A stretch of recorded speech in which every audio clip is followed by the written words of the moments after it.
Welcome back to Intro to Philosophy 1010. Our book is The World of Philosophy, an introductory reader by Stephen Kahn. And in this video, we're going over the article by Kwame Anthony Appiah, Globalizing Human Rights. So this is in preparation for Exam 5. That's Part A, Question 3. King, Valadez, Held, and Appiah all argue for a wider view of rights, citizenship, and/or justice than the other authors in Part 8, which would be Plato, Hobbes, Marx, Mill, and Dewey, Rawls, and Nozick. What do you take to be the most insightful additions from these works? Why? And explain. So that part A, Question 3, is asking you to comment on each of those four authors. So in this one, we'll be going over Appiah. And in Part B, Question 11, explain Appiah's argument in favor of globalizing human rights. Okay, so Appiah's argument in favor of globalizing human rights is that if you look on page 511, the left-hand column at the bottom, it says, the remarkable currency that human rights discourse has gained around the world demonstrates that it speaks to people in a diversity of positions and traditions. This chord of resonating agreement explains why we can find global support for the human rights system. One reason for articulating these ideas in international documents, which are widely circulated and advertised, is just to draw attention to that core of agreement, however narrow, and to help to give it practical force. We needn't be unduly troubled by the fact that metaphysical debate is unlikely to yield consensus, because human rights can and therefore should be sustained without metaphysical consensus. So his main point in this article is that the entire idea of human rights is originally founded on the idea of God and an eternal nature of the universe, and that humans are endowed by God with unalienable rights, as is written in the Declaration of Independence for the United States of America. But not everybody agrees in those concepts. If you look on page 507, on the right-hand column near the bottom, he says, certainly, we do not need to agree that we are all created in the image of God, or that we have natural rights that flow from our human essence, to agree that we do not want to be tortured by government officials, that we do not want to be subjected to arbitrary arrest, or have our lives, families, and property forfeited. All right, so here's, I think, the fundamental point is not everybody believes in God. And therefore, not everybody believes that we are endowed by God with unalienable rights. The whole concept of natural rights brings up the whole issue of the fight between liberals and conservatives, for example, over the idea of, is there some hierarchy of eternal beings with God at the top, commanding obedience to a certain hierarchy among individuals, autonomous individuals. Some liberals would say that whole idea sets people up for oppression. Indeed, the very idea of individuality is the precondition for hierarchy, which is a precondition for oppression. You wouldn't have oppression if you didn't have some people on the top and some people on the bottom. So to say that we have natural rights endowed by God is really reinforcing the entire oppressive patriarchal system, which requires the need to defend natural rights anyway.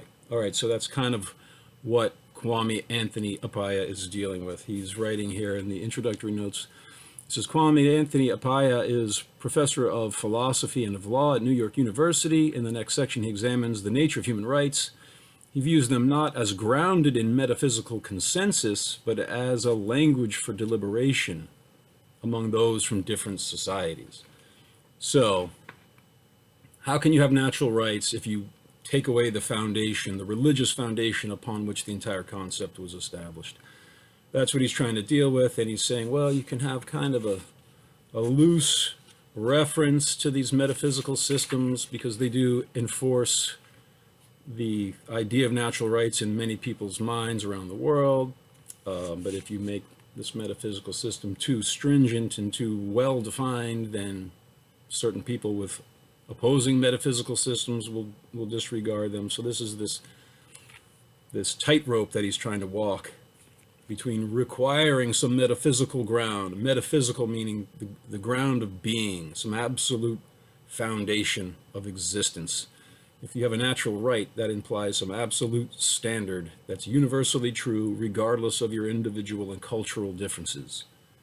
That seems to step on the toes of the entire idea of respect for diversity and not judging other cultures for what they believe, and the idea that values are culturally relative. So this is where this tension is. All right, so with that background, and I'll read a little bit from Martin Luther King, which we've read already, and also Sartre about, if that's one extreme and the other. Martin Luther King did believe in God. He did believe in natural rights. He pointed to St. Thomas Aquinas. That's one extreme of believing natural rights are endowed by God onto the human soul. The other extreme is Sartre, who said if there is no God, then everything's permissible. And there's no natural right or natural wrong. You determine what's right and wrong, and nobody else but each individual can decide for themselves what's right and wrong. So there's no natural rights in that case. But you could still fight for what are called natural rights, and your choice to do so gives them the strength. So again, Appiah is trying to kind of balance these two extremes, it seems to me. So let me just read segments of this article on 507, beginning on the left at the top. Human rights, as they actually exist, are, above all, creatures of something like law.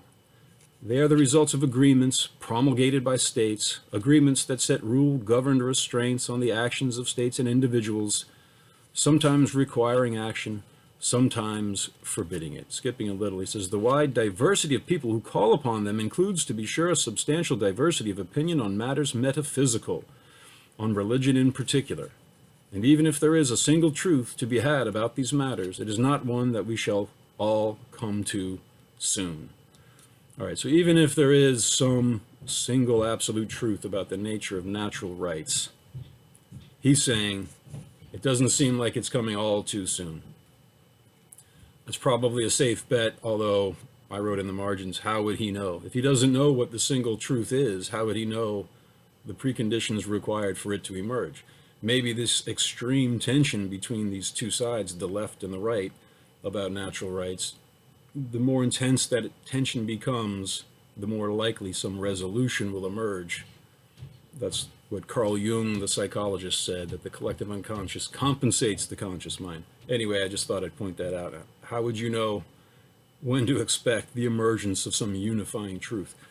But continuing here on page 507, the major advantage of instruments that are not framed as the working out of a metaphysical tradition is, obviously, that people from different metaphysical traditions can accept them. The major disadvantage is that without some grounding, metaphysical or not, it is hard to see why they should have any power or effect.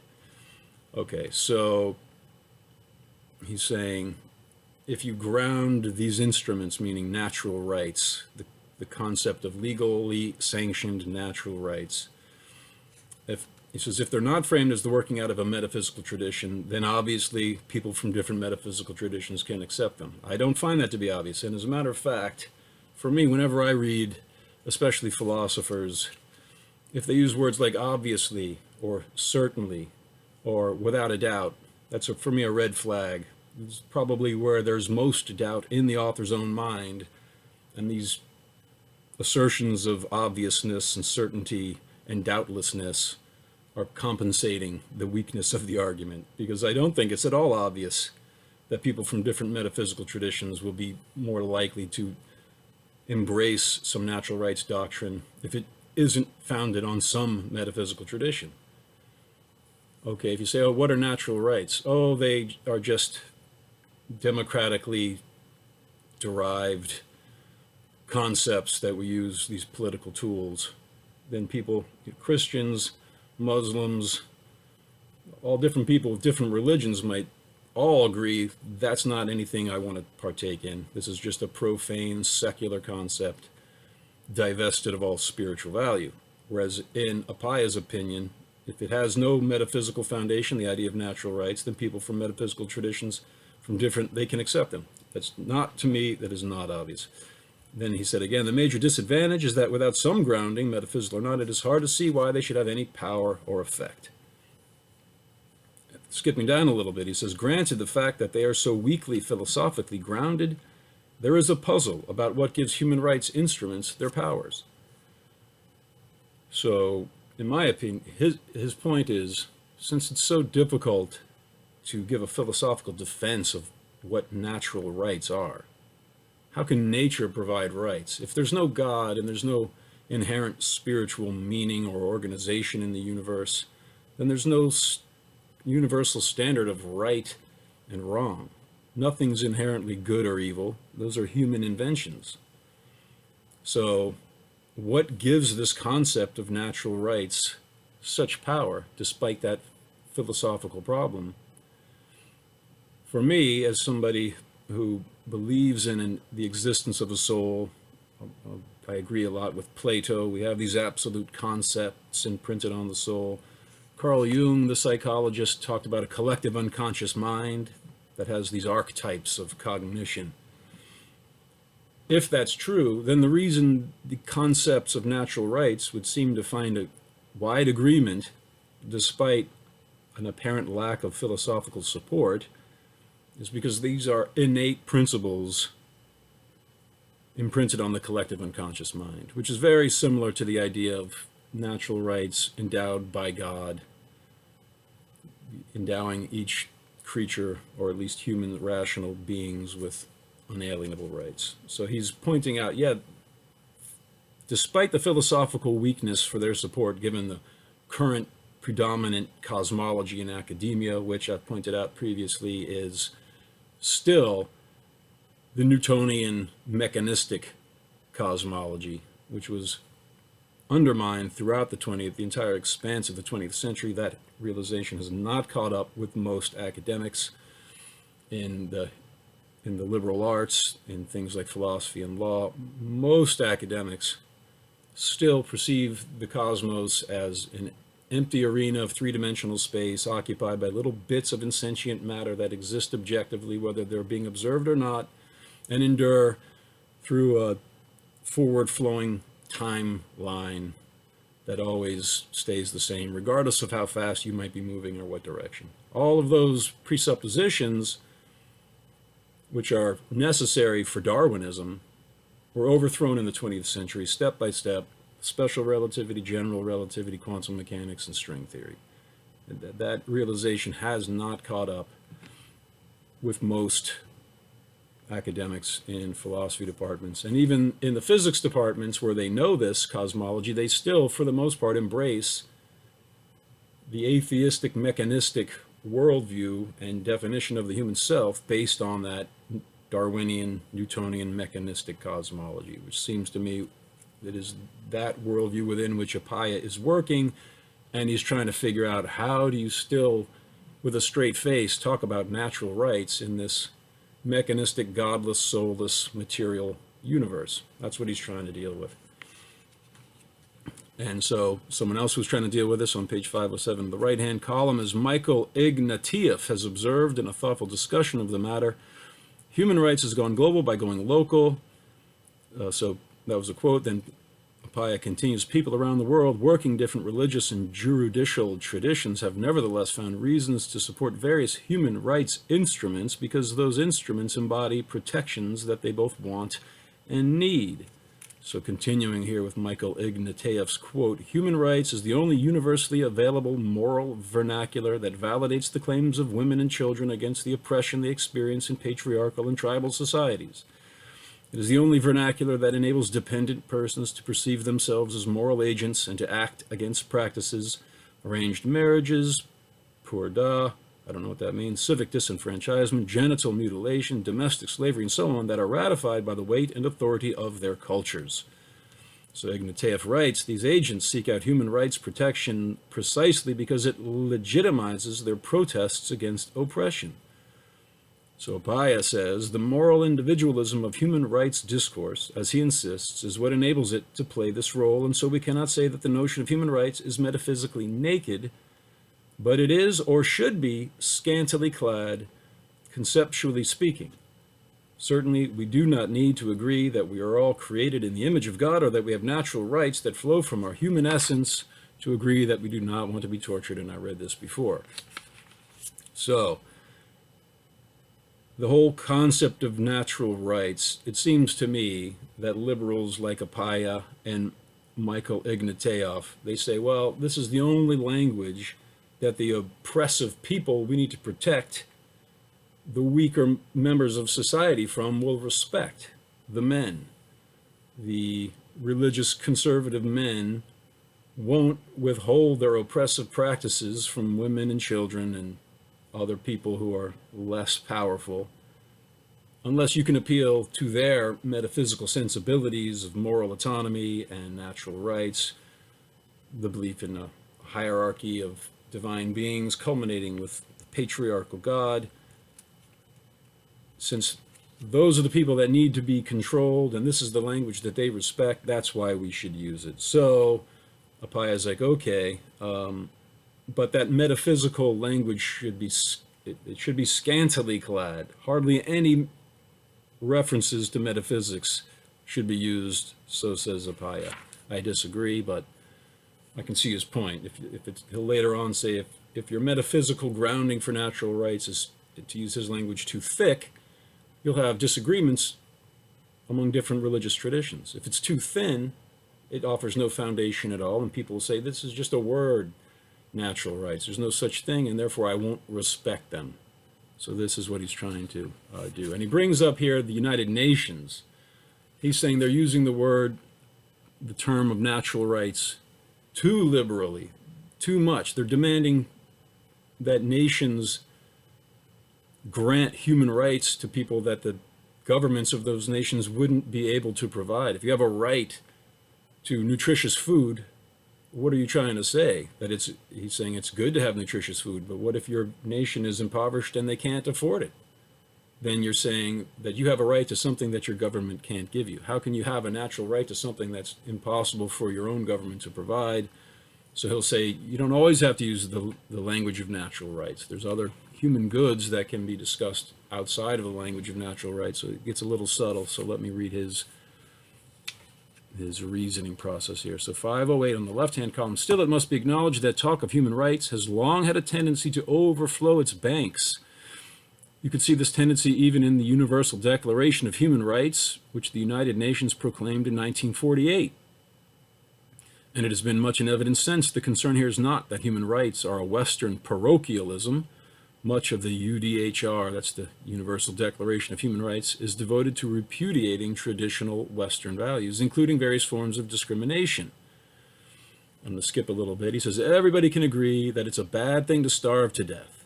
But, as I shall suggest in a moment, there's good reason to use human rights to designate something like side constraints or conditions on the achievement of social goods rather than those goods in themselves.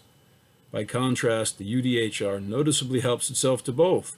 To say with UDHR that everyone has a right to education to be compulsory through elementary school, and that higher education shall be equally available to all according to merit, and that everyone has the right to ample food, clothing, medical care, and social services, to say what? That these are terribly important things, and so they are. To say these things shouldn't be called rights isn't to say they're less important than rights. Often they're more important.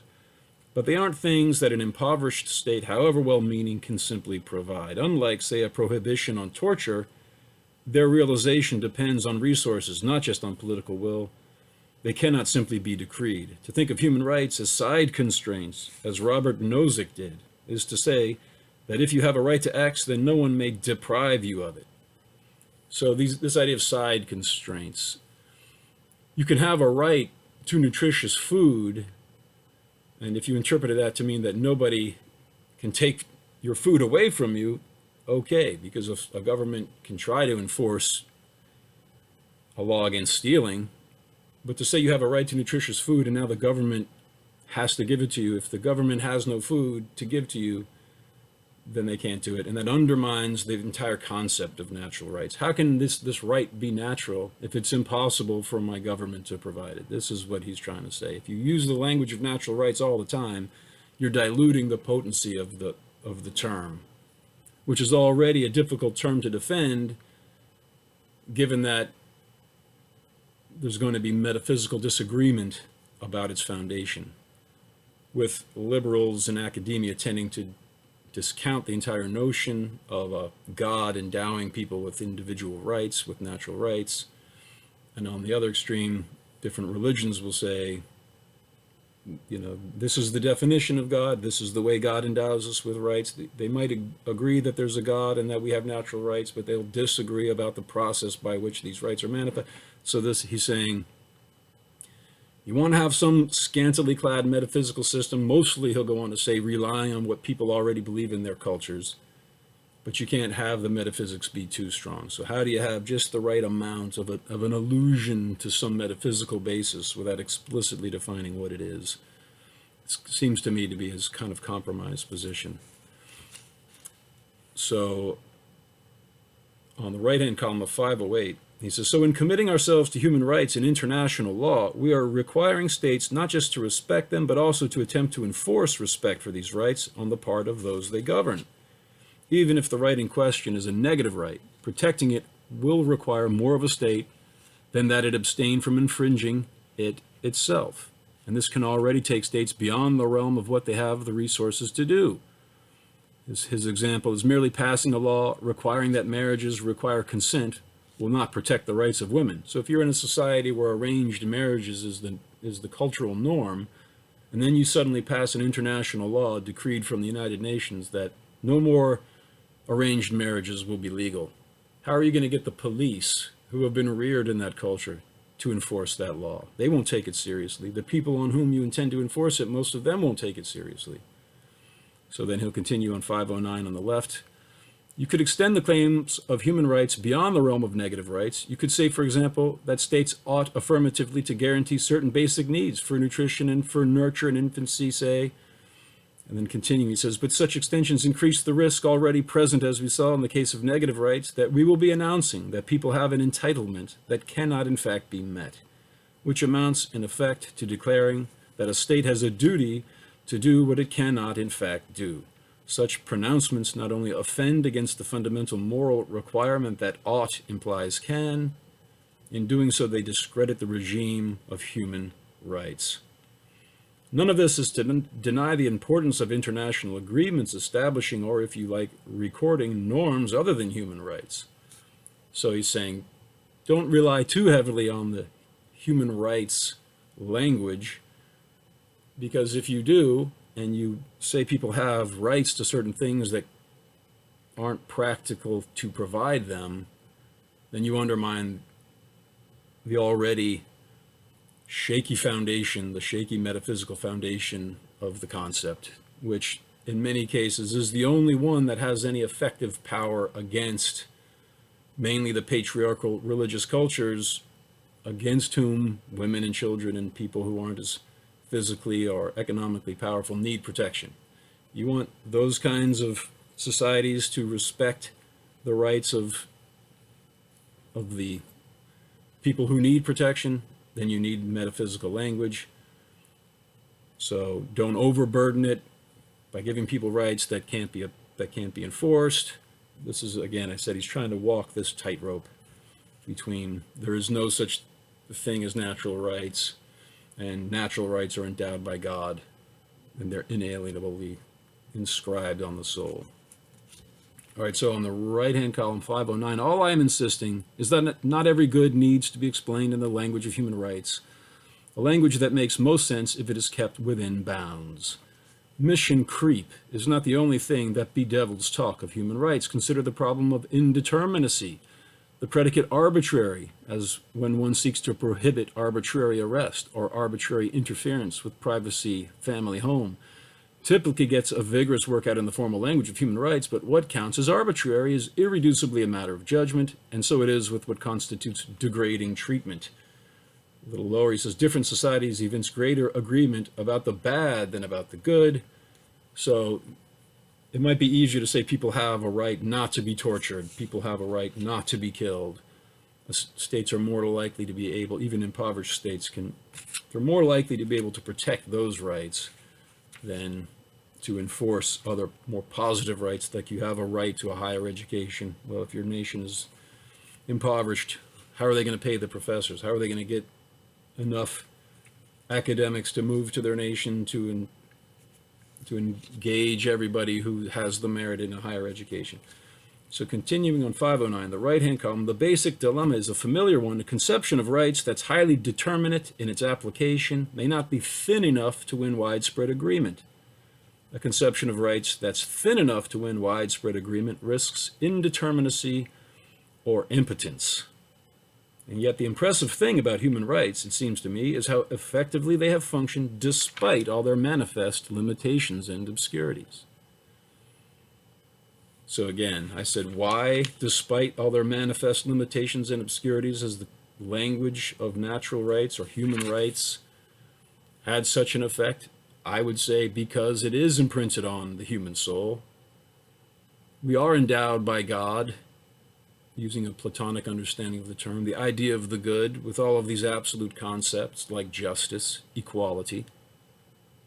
That humans have this instinctive knowledge of those concepts. And when you appeal to that archetypal knowledge, it triggers an instinct of reverence. That's why they have such strength, despite pulling the rug of the medieval cosmology out from under the concept of natural rights. They still have this potency. To me, again, it's evidence of a collective unconscious mind, if you want to use Carl Jung's terms, and these archetypes imprinted on them. And I'll get into some cosmology from Plato's Republic, which we also read in this section of the book, to help understand, well, what would be a scientifically plausible metaphysics upon which to base a concept of natural rights. I'll talk about that after we go through Appiah's article. So on the left-hand column of page 510, he says, now I've already expressed skepticism about the extension of such positive rights, which the right to care from your children surely is. So I offer this not as an example of a proposal I endorse, but as an example of a place where the flow of insight seems to me not from us to them, but in our direction. So I think he's considering himself as an older man. What about the right in Confucian society of parents to expect care from their children? So he's going to talk about how the metaphysical grounding of certain rights talk has evolved and can still draw strength from those roots, despite the fact that it's rooted in a society of patriarchy and feudalism. And so I'll just read a bit here. The bottom of 510 on the left. In effect, the reason why we do not need to ground human rights in any particular metaphysics is that many of them are already grounded in many metaphysics and can already derive sustenance from those many sources. Okay, to me that seemed especially weak, because he's saying, oh, we don't have to, for example, in the United Nations Declaration of Human Rights, we don't have to define what human rights are in general. You can say, oh, you have this specific human right, you have that specific human right, but Plato, at least the way he presents Socrates, would ask, okay, but what is the essence of a natural right?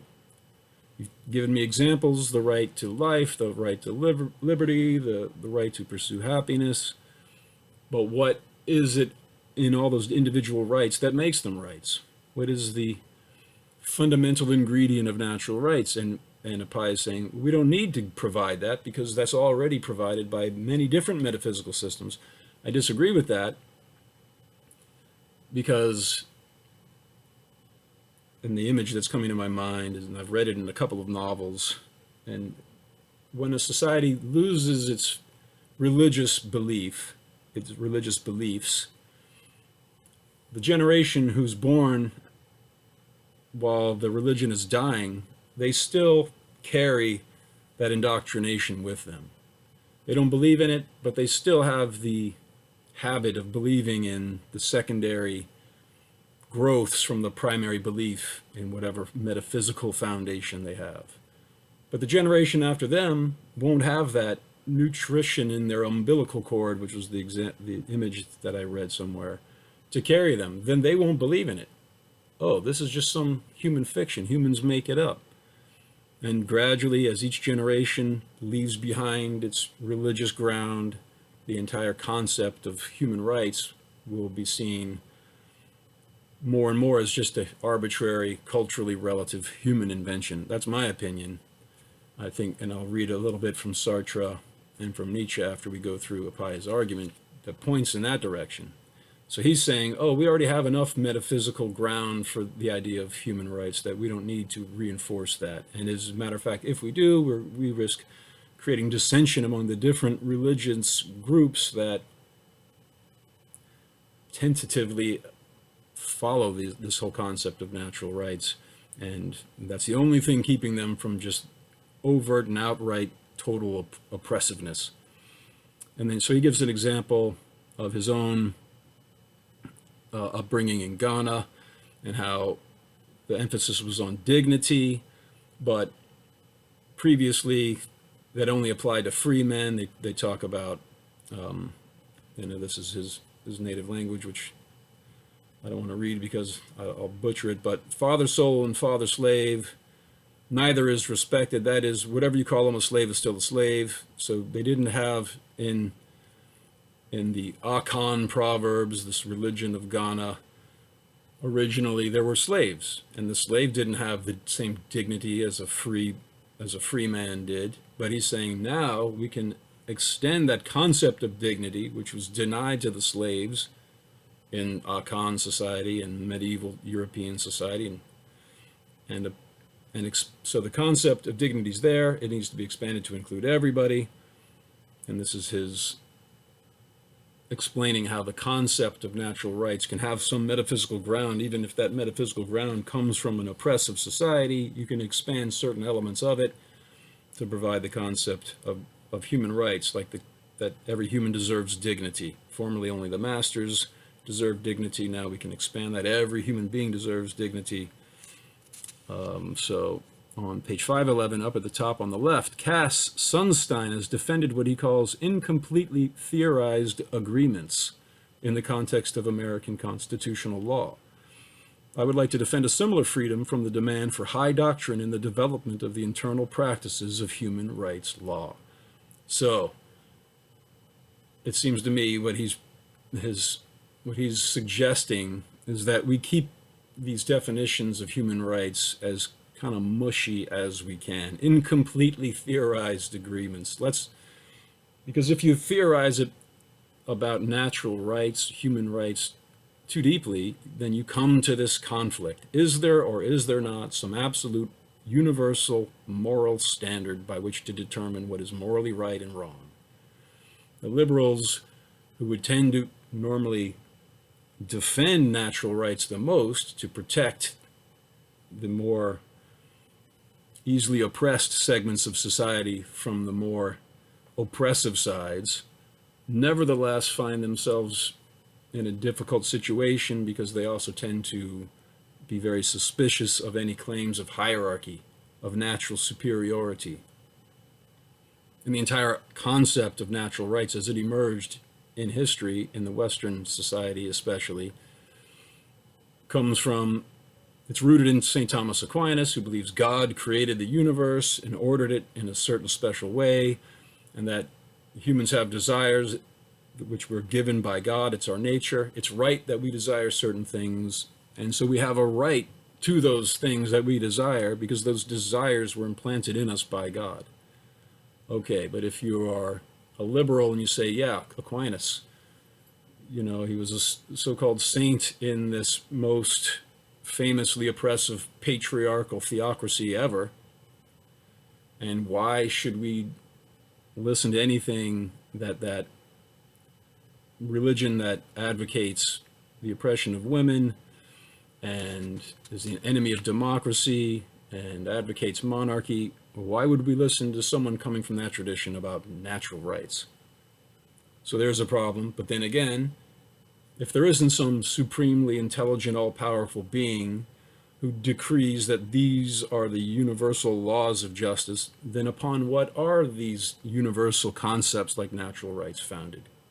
And you know, if you say, oh, well, there's no God, things randomly emerge from a big bang, and through Darwinian evolution, here we are. Okay, there's no ground for natural rights there. At best, you can just say, at this point in history, this group of people says this should be the law, that people should be given certain things. But then that lacks that instinctive power that compels obedience, especially from the people who have the power to be oppressive. What's going to hold them back? So Cass Sunstein has defended what he calls incompletely theorized agreements. Let's just not talk about these foundations too deeply. Let's leave them incomplete, lest we deprive them, the idea of human rights, of all metaphysical power, or insert too much of an overbearing metaphysics upon them. This is his compromise position. It seems weak to me, but sometimes you need weak compromises just to struggle along. I'm not saying that he's wrong. I'm just saying it seems intellectually unsatisfying to me. And I think we have some options open given the parallels between holographic string theory, which unites quantum mechanics and general relativity, and Plato's cosmology especially, upon which St. Thomas Aquinas based his Christian interpretation of natural rights. But let me just continue here. We only have another half of a page for Kwame Anthony Appiah's Globalizing Human Rights. So, again, he goes, I would like to defend a similar freedom from the demand for high doctrine in the development of the internal practices of human rights law. Skipping down a little bit, he talks about judicial modesty. And then he says, to make this pragmatic point, to argue for basic rights in a way that is receptive to a metaphysical ecumenism. Ecumenism is the principle of uniting the various Christian denominations into one. So some metaphysical unity. So to argue for basic rights in a way that is receptive to a metaphysical ecumenism, responsive to the moral vocabularies we find on the ground, is not to hold, as some have suggested, that the foundation of the legitimacy of human rights is the consent of a majority of our species. All right, so the argument here is, are we just saying that human rights are just whatever the majority of humans agree to, that that's the foundation of what rights are? That, okay, we'll use language that is agreeable to people from various religions and various denominations. The implication is you're just appeasing people's prejudices to try to form some democratically acceptable compromise. But if that's the case, then the majority of people tomorrow could say, no, there's no such thing as rights. Might makes right. That's clean. That's natural. That's what the Darwinian principle would teach us. And so that should be the principle upon which we work. Nietzsche, I think, would defend something closer to that when he talks about the will to power. And Sartre also points out that this is the danger. When there's no God, we have anxiety, forlornness, and despair, because now there's nobody to give us the answers to what's right and wrong. We're totally responsible. And the only reason something is right is if we say so. So Appiah here, I think he's, as I've said many times, he's trying to compromise between these two positions with St. Thomas Aquinas on one side. Rights come from the omnipotent God who designed nature in such a way that we have natural desires. It's right that we should satisfy those desires because they were implanted in us by God. Or Sartre, there's no God, and therefore any concepts of what's right and wrong comes explicitly from humans who must act on their opinions in order to make them real. All right, so continuing here, he says, as Louis Menand has memorably observed, coercion is natural, freedom is artificial. That's something Nietzsche would say. Nature is oppressive. You consume other living beings in order to live. It's the foundation of nature itself. So how do you found a natural rights philosophy in just brute nature? Doesn't seem to be there. The remarkable currency that human rights discourse has gained around the world demonstrates that it speaks to people in a diversity of positions and traditions. This is where we started. I started at the end just to let you know where we're heading. This chord of resonating agreement explains why we can find global support for the human rights system.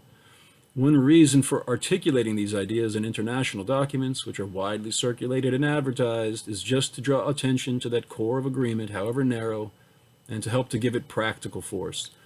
We needn't be unduly troubled by the fact that metaphysical debate is unlikely to yield consensus, because human rights can and therefore should be sustained without metaphysical consensus. That's his opinion, which I believe that human rights can be sustained without metaphysical consensus for a while, but generation after generation, if they continue to lose their own individual nation's metaphysical ground, then the entire concept of human rights will evaporate, it seems to me. And he himself is saying, as we saw, starting at the bottom of the left-hand column of 510, in effect, the reason why we do not need to ground human rights in any particular metaphysics is that many of them are already grounded in many metaphysics and can already derive sustenance from those many sources. Yes, but those sources are drying up year by year by year. And when people who don't believe that the idea of natural rights need a metaphysical ground teach the students year after year, generation after generation, that there is no metaphysical ground. There's no God, there's no soul. Those are archaic holdovers from a patriarchal and oppressive religious society. Oh, okay. Then there's no natural rights either. That is where Nietzsche saw liberalism heading, and that is where Sartre saw the possibility for that. He embraced communism, but there was no reason that he should do that. It was just his choice that made it right for him. All right, so I've read through Appiah's argument, and I want to now read a little bit. You know what I think? Here's a book that talks about this topic pretty thoroughly. So this is Natural Right and History by Leo Strauss. Leo Strauss is the godfather of the neocons, the neoconservative movement, which is a group of formerly Democrats who became Republican, and their argument is that you need to believe in God to have a concept of natural rights. Even if there is no God, you won't have organized and just society without that belief. And he's been accused of saying the elite should be atheists but hide that. They shouldn't overtly say and preach to the masses of people that there's no God, there's no natural rights, that you undermine the foundations of civilization that way, and that an atheistic elite should nevertheless clothe themselves in metaphysics thickly in order to win the approval of the masses. That is what he's been accused of. And but what I want to read here, this is from his introduction to Natural Right and History. This is page 7. He says, the issue of natural rights presents itself today, and this was, I believe, written in 1973. It still holds in 2020. The issue of natural right presents itself today as a matter of party allegiance. Looking around us, we see two hostile camps, heavily fortified and strictly guarded. The one is occupied by the liberals of various descriptions, the other by the Catholic and non-Catholic disciples of Thomas Aquinas. But both armies, and in addition, those who prefer to sit on the fences or hide their heads in the sand, are, to heap metaphor on metaphor, in the same boat. They all are modern men. We all are in the grip of the same difficulty. Natural right, in its classic form, is connected with a teleological view of the universe. Teleological means purpose-oriented. Telos, the Greek word for end or purpose. The universe is created for a purpose by an intelligent God. That is the foundation of classic natural rights doctrine. So all natural beings have a natural end, a natural destiny. which determines what kind of operation is good for them. In the case of man, reason is required for discerning these operations. Reason determines what is by nature right, with ultimate regard to man's natural end. The teleological view of the universe, of which the teleological view of man forms a part, would seem to have been destroyed by modern natural science. So there's the problem. That the followers of, so there's two schools, he said, liberals, and then the followers, the Catholic and non-Catholic followers of Thomas Aquinas. And that it seems to be a problem of modern natural science. The mechanistic cosmology, which culminated with Isaac Newton's machine-like universe made of these little objectively existing atoms floating in three-dimensional space over enormous amounts of time. There's no inherent purpose of the universe in that worldview, and therefore there's no natural rights. So even though some people claim that there's God and there's natural rights, they don't have an adequate cosmology within which to defend that claim. But then if liberals point that out too heavily, oh, okay, you're right, there's no such thing as natural rights. So then what is it? Red in tooth and claw. It's just the war of all against all, except for whatever conventions humans arbitrarily come up with. Some of them might have greater survival value, who knows? But at any rate, it weakens the concept of unalienable rights. And that was just a little bit of a taste of where this debate has gone. He mentioned the Catholic and non-Catholic students of Aquinas. So let me just read here. This is from the philosophy book that we had before, this most recent one. This is The World of Philosophy, a multicultural reader. And this is just the introductory notes to Aquinas.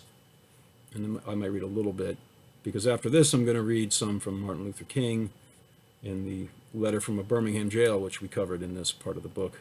And he's included on this exam 5. So, Aquinas adds God to this Aristotelian picture. So Aristotle's the one who said the universe is created with a purpose and every living species has a particular function, and to be happy we need to find the human function and follow it properly. So Aquinas adds God to this Aristotelian picture. God establishes the order of nature, determining the nature of things. God thus indirectly establishes not only the physical laws that constitute the order of nature, but also the natural laws that free beings ought to obey. Since human nature is distinctively rational, law itself is essentially a matter of reason. Aquinas distinguishes several different kinds of law. Eternal law is the law of nature. So the laws of gravity, the laws of electromagnetism, those are what Aquinas calls the eternal law, established by God, that governs the entire universe. Everything in the universe obeys eternal law and does so necessarily. You can't just say, oh, I choose not to obey the law of gravity. That's an oppressive patriarchal law and I'm not going to follow it. You will follow it necessarily. So science investigates eternal law and tries to describe it. Natural law is normative. It prescribes what things should do and be. Since a thing's nature determines its function, and thus its virtue, what it ought to do and be, eternal law determines natural law. Natural law is the manifestation of eternal law in creatures capable of rational choice and activity. Okay, so there's a God. God organized the universe with natural law, those with eternal law. What Aquinas calls eternal law, I think most people would call the laws of nature. But the natural law is what humans use reason to discern what is morally good and evil. The definitively human function is to act rationally. We went over this when we discussed Aristotle and the Akan ethics of Ghana.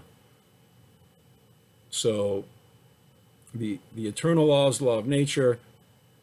Human beings are endowed by the eternal law or the law of nature with reason. And if we use reason to discern what we should do, that is what's called natural law. So how do humans use reason to discern what we should do?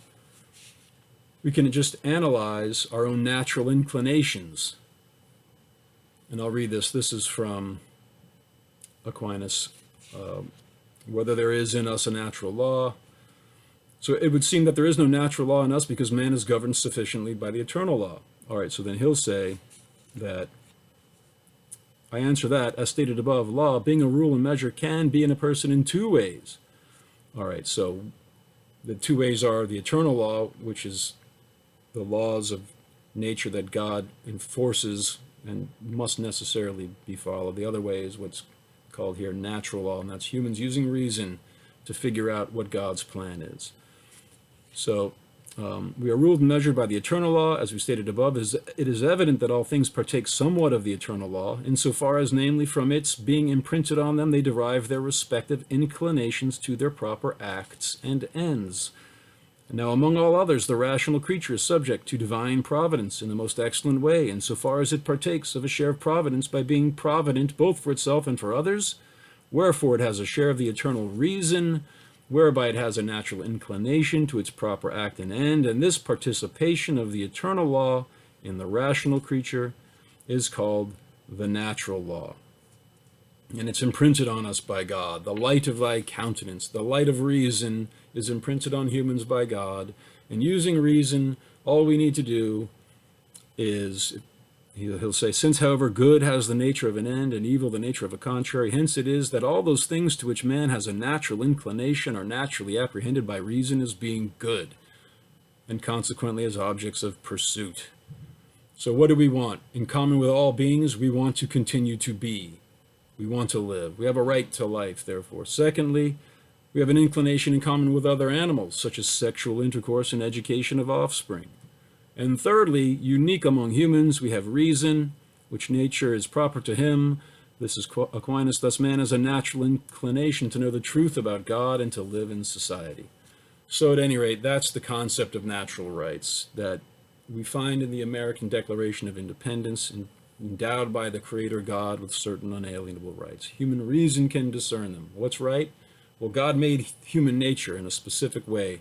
Here's are the things we want. We wouldn't want them naturally, instinctively, unless God implanted us with those instincts. Therefore, it's right that we should try to fulfill these natural inclinations.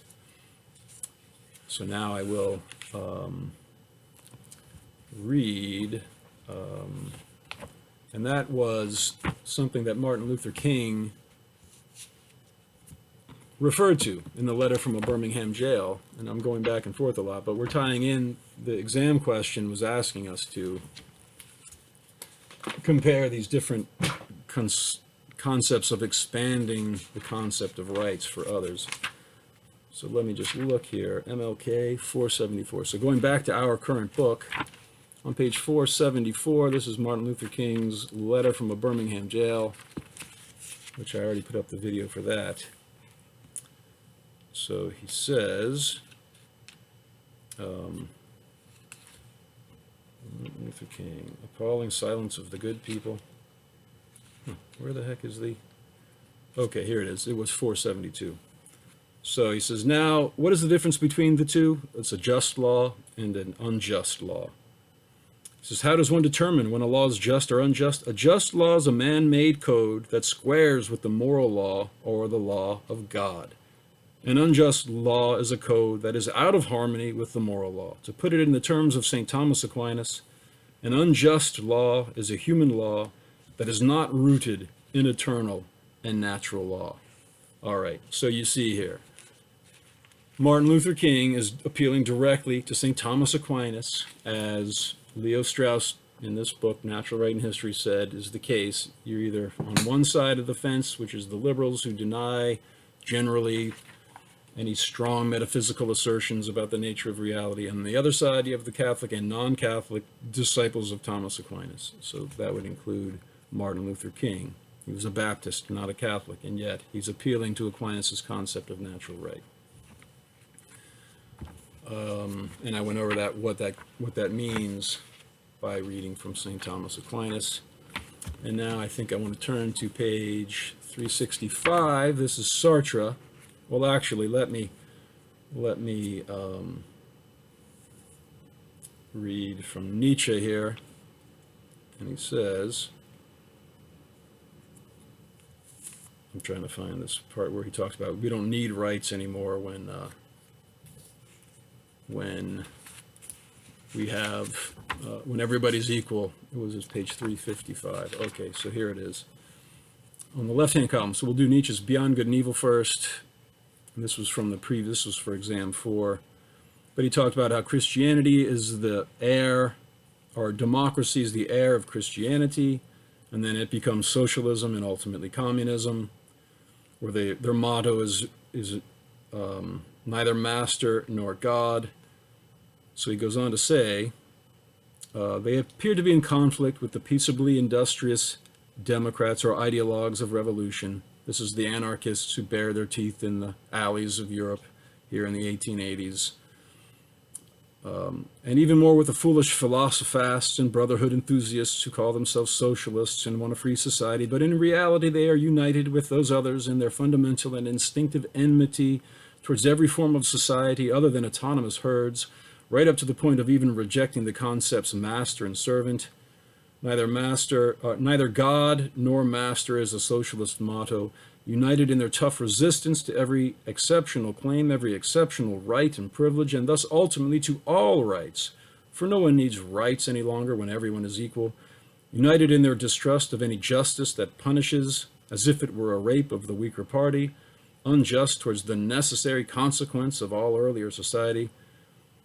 So this is when the egalitarian impulse of democracy becomes hyperactive and the demand for equality of condition enforced by some central single-party government takes over. You don't need rights anymore. There are no natural rights. And anyway, why do you need them? Everyone's absolutely equal. This is what he says happens as a democracy progresses. And so this is the next one is from Sartre, 365. And he says, on the left-hand column, when we speak of forlornness, the term Heidegger was fond of, we mean only that God does not exist and that we have to face all the consequences of this. And over on the right-hand column, he says, the existentialist, on the contrary, thinks it very distressing that God does not exist, because all possibility of finding values in a heaven of ideas disappears along with him. There can no longer be an a priori good, since there is no infinite and perfect consciousness to think it.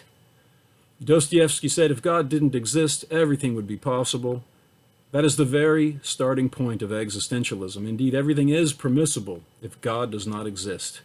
And as a result, man is forlorn because neither within him nor without does he find anything to cling to. So, tying this back to Kwame Anthony Appiah's Globalizing Human Rights, he's saying that we don't need any strong metaphysical foundation for the talk of human rights. And that seems to me to be ignoring what Sartre's pointing out and what Nietzsche was pointing out, that if there's no God, there is simply no absolute moral standard to which we can appeal. And if you appeal to those moral standards because there's a hangover, a lingering residue of religious belief, that might work for a while, but the more society progresses without nurturing that metaphysical foundation and indeed condemning it and accusing it of being evil and patriarchal and oppressive, that's going to undermine the entire concept of natural rights, human rights, which in many cases are the only thing protecting people from religious patriarchal societies. All right, now when Sartre was talking about there can be no natural rights because there's no infinite consciousness that can define the standard of the good, he was referring to Plato's Republic and the idea of the good. We saw that Plato had Socrates say, there'll be no just society until the rulers open the eye of the soul to the idea of the good, which is the brilliant source of light in the material world and the source of truth and consciousness in the spiritual world. I said it earlier that I will talk about how holographic string theory presents us with an avenue towards a scientific definition of natural rights that's very similar to St. Thomas Aquinas' definition, which is founded on Plato's cosmology. And the idea of the good, Aquinas simply calls God. And that is that according to the Big Bang theory, all of the universe emerged from a point of infinite density that's outside of time. It's infinitely powerful, and it contains all of the information of the past, the present, and the future of the entire universe. That same central singularity is located also at each point of the outermost encompassing sphere of the cosmos, where from our perspective on Earth, space-time seems to be expanding at the speed of light. The past, the present, and the future are interwoven at each point of this outermost sphere, and then they radiate back in on these fundamental threads of energy to create what Leonard Susskind, the founder of this theory, calls the cinematic hologram. So if the past, the present, and the future of every material event in history is superimposed at each point of this encompassing sphere of the cosmos, that's very similar to Plato's idea of the good. All of the things that we perceive, the temporary material forms, they radiate from their eternal archetypal form. All of those eternal archetypal forms are interwoven in the one supreme form of the good, the absolute idea of the good. People have near-death experiences, and they recall hurtling down a dark tunnel towards a point of all-encompassing light. Their entire life flashes before their eyes. I've talked about this in previous videos. And then they often say they come to a point of no return, this blissful paradise. Relativity theory says if you were to travel through space-time at the speed of light, all the light behind you would appear to be condensed into a single point at the end of a dark tunnel. And that point would be at the horizon of the cosmos. If you go beyond that, you can't return because space-time is expanding faster than light, and nothing can go faster than light. So my point is this. It seems that there is some scientifically sound reason to believe in this foundation of natural rights upon which Aquinas based his concept of natural rights. I wrote my dissertation equating the psyche or the soul with the gravitational singularity. According to Carl Jung's definition, psyche equals highest intensity in the smallest space. Infinite density is the highest intensity possible. The smallest space is zero volume. That's a gravitational singularity. And the fact that that singularity exists at each point of this encompassing horizon, where Plato said the absolute ideas exist in dialogues like the Timaeus and the Phaedrus and the Republic, it just presents us with a teleological cosmology. What's the ultimate purpose and end goal of existence in the universe? It's the same as its starting point, the alpha and omega. Everything is expanding towards the singularity at the outermost horizon, which exists at each point of that horizon. And everything is emerging from the singularity in the center of the universe. So I just bring that up because there is this issue. How do you defend the concept of natural rights in a cosmology that seems to have no room for God or souls? And so let me just now go back over these questions that this is exam 5, part A, question 3. King, that's Martin Luther King, Valadez, Held, and Appiah all argue for a wider view of rights, citizenship, and or justice than the other authors. In part 8, what do you take to be the most insightful additions from these works? Why and explain. So you would have to bring in some insight from each of these articles, and I've given you some things to work with from Appiah in this video. I've mentioned King also. And then part B, question 11, explain Appiah's argument in favor of globalizing human rights. So he wants to globalize human rights because he's saying they have the strength to actually get people to believe them. And in many cases, the reason people believe them is because of their own culture's metaphysical system. However, those metaphysical systems might not always be harmonious with a liberal worldview that tends to be very suspicious of hierarchies, including the idea of a monarchical God endowing us with rights. But if you say there is no metaphysical ground for natural rights, then the people who would only believe in a metaphysical system would no longer follow natural rights, and then there'd be a lot of susceptible people with no protections anymore, women and children especially. So he's saying we need to use this loosely grounded language of human rights, and let's just work with what metaphysical presuppositions people have. As long as it helps them follow the concept of respecting human rights, then that's good, but let's not define them too clearly.